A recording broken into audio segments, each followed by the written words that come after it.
If you're hungry for some fall travel, why not let your taste buds be your guide? I love this concept. This morning, we were checking out some culinary hotspots and food festivals our country has to offer.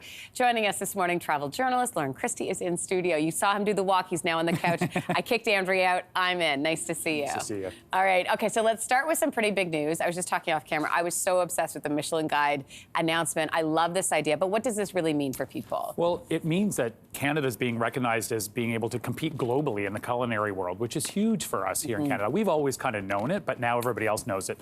The Michelin Guide started back in 1926 in France, and since then, chefs, restaurants around the world, sort of the standard you aspire to. So you can either get a 1, 2, or the top amount, which is the 3-star.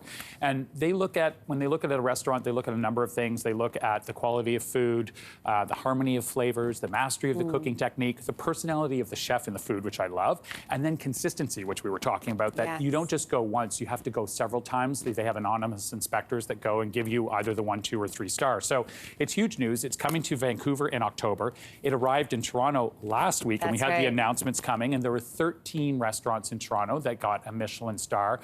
No 3 stars, only one got 2 stars, which was Sushi Masaki Sato, if I pronounced that correctly, and then 12 got a 1-star.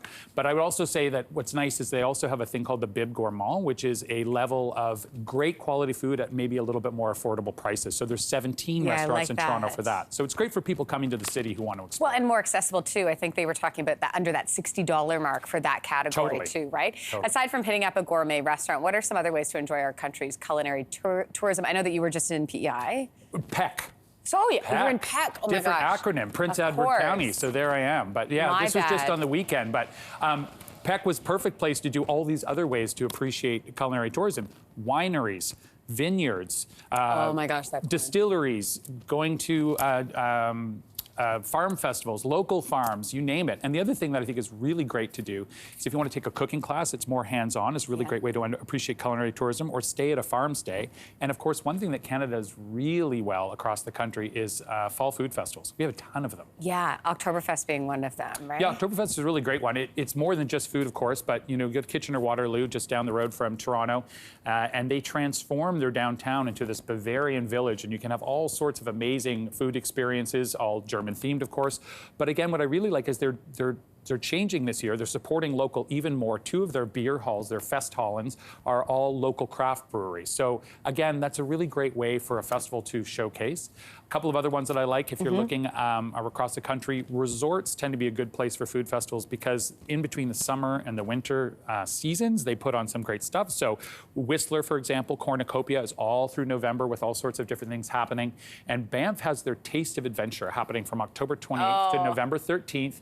Banff is beautiful anytime, but now they're showcasing all the restaurants, food experiences, culinary demonstrations. And again, what I like about the Banff one is they have 22 participating restaurants. 8 of those opened in the last 2 years, so during the pandemic. So what a great way to go out and support these people as they open up.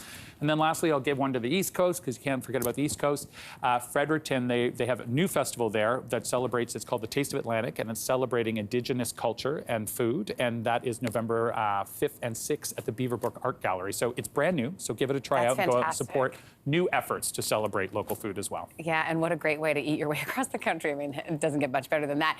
And there is the last region I should mention, you want to specifically recommend to our Your Morning viewers. You can head to local festivals because, I don't know, you might see some familiar faces. You might see some familiar faces. I think if you follow the show and you love all the wonderful chefs that you have on there, there are a number of chefs that you can see across who participate. So Chef Paul Lillicus was just at PEI at the Shellfish Festival. Love him. He's amazing. That's why I was thinking about PEI. Yeah, exactly. Gavin Knox, he's going to be here in Toronto at the Garlic Festival happening on September 25th. He's making black garlic ice cream. And then Chef Sang Kim is very excited to be participating in Winnipeg's Filipino Food Cultural Festival, which is happening sometime in the fall. He was very excited about it, but didn't know a lot of details, but he said, Google it and you'll find it. So. And those are like some of our favorite chefs that we have Totally, on and you can go out and meet them in person. That would be awesome. Yeah. It's good to have you in person, Lauren Christie. Always a pleasure. Thank you, and we'll be right back. Stay with us. Hey, thanks for watching. If you liked this, be sure to subscribe here, or you can check out more Your Morning videos right here.